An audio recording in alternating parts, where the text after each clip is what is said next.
Ni ha mai pe te loi tuanga le ani ko soa ne ko te whare fono ani o mata utu ko laupe ke osi e tona whakaru alu. E wharalake ke tuku mai pe te lope ne hakotou tahi utokoni, e hakotou tahi ungau e ne kotou whai atu ki tu atu i toko tou hinga ato kotou kautahi.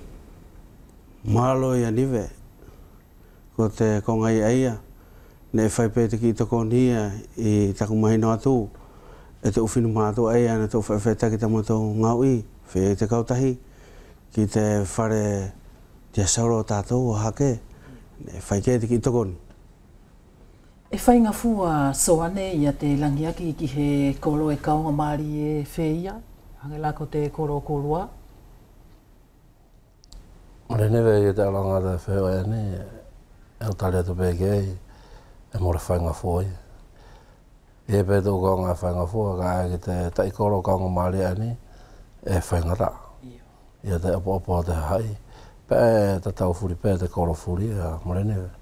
Ka kua whai take anga pēr maua e te lakanga ani, he kua tuku mai ka maua e te aroanga te whalala te umtātu, o whai ake ta mātakoni ki aia, ka lelei pē hei e pē te uru matoa, mo te uwhena mātoa e tokoni mai pē ki te apo te hai.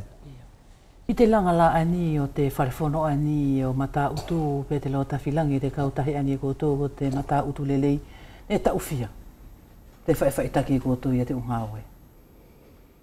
Ko te alu lewa ni niwe o tana taulua, te whai take lewa te ki ngau ani e te uwhinu mātoa. E wharake ke whakaha mai pe i whia i a tōna laulahi i a tōna loa o te wharefono ana o mata utu? Tōna loa niwe no whai nei, te api o mata utu ko te meta whangafuru. Ko tōna laulahi, meta hangafuru mahiwa. Te lahi eia o te api o mata utu maria niwe. E iei hakotou tahi uwhakatu tu keheange i toko tō asosiasi, i toko tō kautahi a koutou, ki te kahau ani o te kahau fuki o te kautahi? Tāwhito la pēr mo te wharefono ani o mata utu? Maria niwe i te kongai aia, e tapuke i te kongai aia ki te kahau o te wharefono mata utu. Kai kei tālanga i niwe, he kei mutona hopene i te whakamumore o te api, tōna whakamatapā, kai ki tōna hako atu, kei whelongoi pe i te kautahi ki tōna hako atu o niwe.